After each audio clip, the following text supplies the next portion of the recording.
Welcome to my using dry brushes in Procreate tutorial. I want to talk about some of the techniques that I use in my work that help me out and give some flat and boring artwork a little more energy. If you haven't checked it out already, down below there is a link to my website where I have some of my inking brushes that I use, and I'm also going to be using some premium brushes that I have that I like to use as well. There's a link to buy those. There's a discount package there. And if this sounds like an advertisement, it is. I get a cut of those sales, help support my channel and the reviews I do. And you can get all the brushes I use for 50% off. It's a big package. There's a lot of brushes there. I'm just going to be focusing on one set of those brushes. But for now, the two free brushes over on my website are the Tech Pen Fat and the Tech Pen Wiggly, which are two variations of the same inking brush.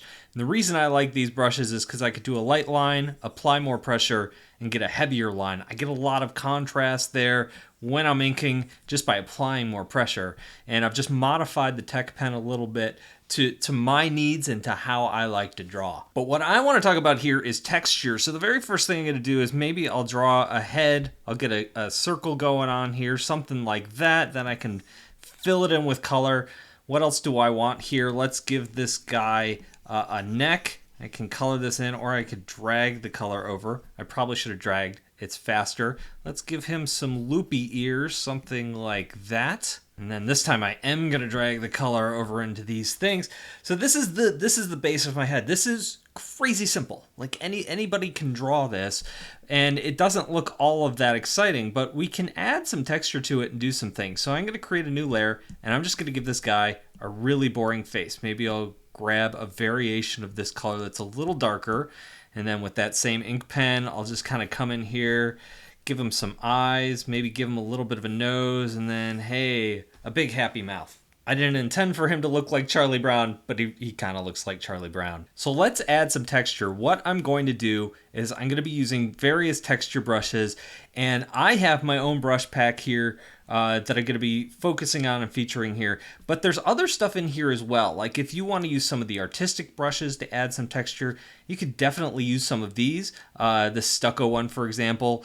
It's going to give you a nice texture. So some of those are worth checking out if you don't want to jump in and purchase a brush set. What I like about some of the brush sets that I'm going to be using today is because they give me exactly what I'm looking for. I'm kind of picky, so let me go to that. These are the dry brush textures, which I already have loaded in here.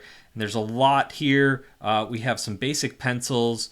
So this is just a boring pencil. Let me go to some of the other ones we have in here, because what I like to use and probably use the most is I like looking for anything with an interesting texture. So that has a good texture to it. I'm going to undo that. Let me shrink the size of that brush down. So you can see that's going to add an interesting texture to things. This crayon I've used before. That's cool. Some of these I don't use. These brushes I don't use too much. But anything that's going to give me a nice shading texture, that's a good one. Another one, charcoal. Actually, I think that's the one I'm going to use.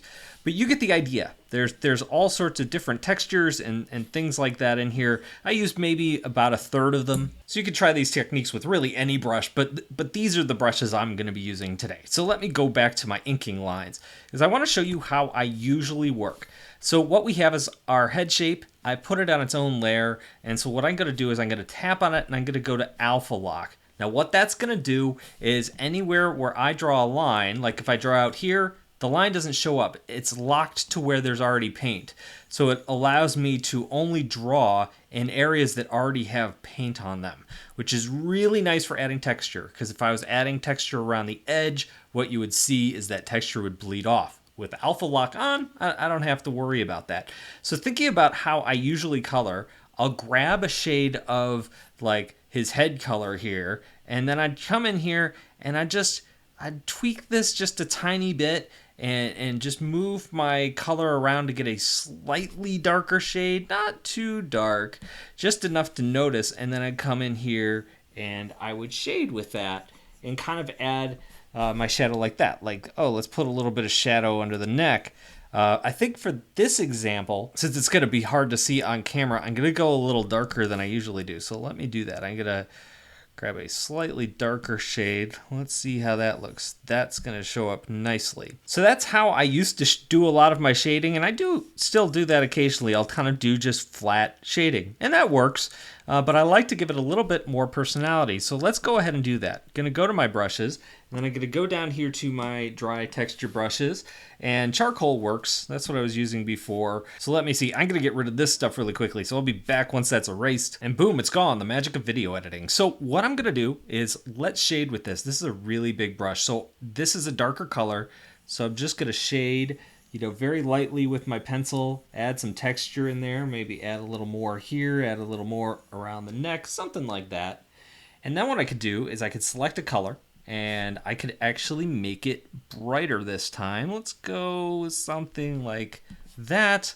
And I could come around the top of his head, do something similar to add some differentiation there. Now, one of the things I like to do is we're dealing with different parts. For example, the neck should be a little bit darker than what's already there because the head is sitting on top of the neck, and so we want it to cast an extra shadow, and I want that shadow to be crisp.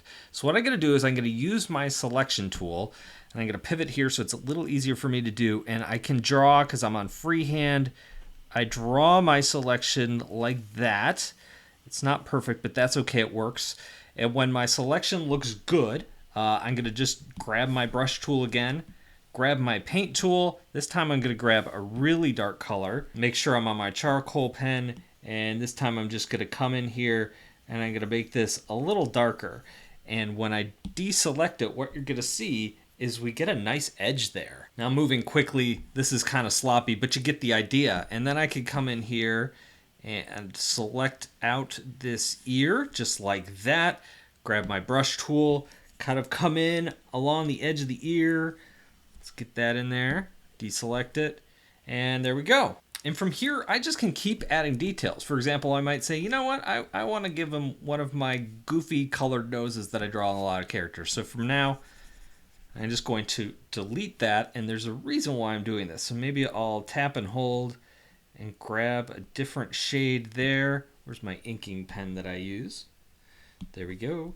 And I'll give him a big triangle nose, drag the color in. And one of the things I like to do are gradients with these pens. It's really pretty easy to do. So let me go back to the texture that I'm using. There's my charcoal. Tap and hold to grab the color of his skin. And what I'm going to do is I'm going to start shading on the side and create my own gradient using the Apple Pencil and just applying more or less pressure as I go. And when I'm using this technique, I like to use a variety of soft and hard. If all of your shading is soft, it looks kind of fuzzy, but if you have a mix of soft and hard lines, I think for me personally, at least with my style, it's more appealing. So that's the basics of it. If I wanted to, I could create a new layer. I tend to keep my color shapes on different layers. They're easier to work with.